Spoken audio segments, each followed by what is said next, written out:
আজকের প্রধানমন্ত্রী নরেন্দ্র মোদী বাংলা সফরের বড় খবর। প্রধানমন্ত্রী নরেন্দ্র মোদী আজ পশ্চিমবঙ্গ সফরের দ্বিতীয় দিনে কলকাতায় আন্তর্জাতিক যোগ দিবসের অনুষ্ঠানে অংশ নেন এবং পরে কলকাতার শ্যামাপ্রসাদ মুখার্জি বন্দরে 3টি দেশীয়ভাবে নির্মিত নৌযান কমিশন করেন।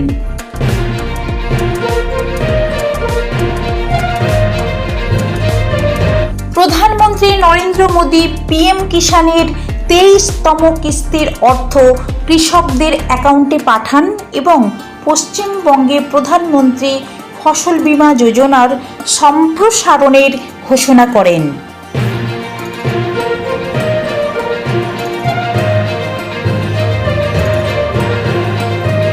ট্রেন যাত্রায় বড় পরিবর্তন। বিনা টিকিটে যাত্রায় এখন থেকে দ্বিগুণ জরিমানা দিতে হবে, পাশাপাশি দিতে হবে বাড়তি জরিমানাও।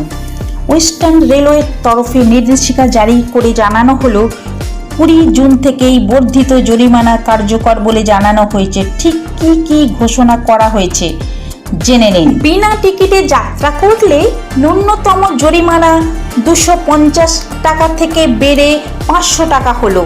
মেল বা এক্সপ্রেস ট্রেনে বিনা টিকিটে জেনারেল কামরায় উঠলে 50 কিলোমিটার দূরত্বের জন্য ন্যূনতম 570 টাকা জরিমানা দিতে হবে।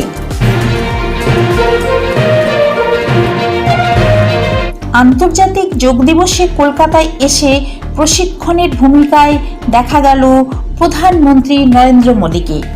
প্রধানমন্ত্রী নরেন্দ্র মোদী বলেন, 21শে জুন দিনটি বিশ্বের সবচেয়ে বড় উৎসবের দিনে পরিণত হয়েছে। সারা পৃথিবীর পৃথক পৃথক অংশ থেকে একের পর এক অদ্ভুত ছবি উঠে আসছে।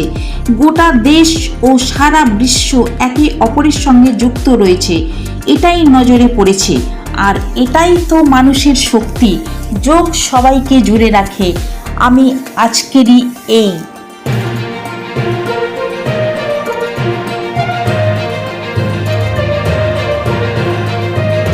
আজকের পশ্চিমবঙ্গের আবহাওয়ার বড় আপডেট।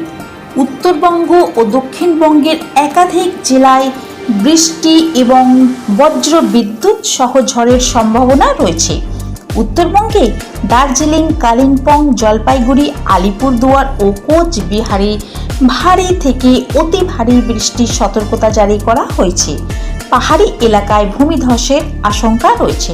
অন্যদিকে দক্ষিণবঙ্গের কলকাতা, হাওড়া, হুগলি, উত্তর ও দক্ষিণ 24 পরগনা, পূর্ব ও পশ্চিম মেদিনীপুর, নদিয়া, মুর্শিদাবাদ, বীরভূম ও উত্তর পশ্চিম বর্ধমান জেলায় বজ্র বিদ্যুৎ সহ মাঝারি থেকে ভারী বৃষ্টি হতে পারে, কিন্তু এলাকায় ঘন্টায় 40 থেকে 50 কিলোমিটার বেগে দমকা হাওয়া হতে পারে।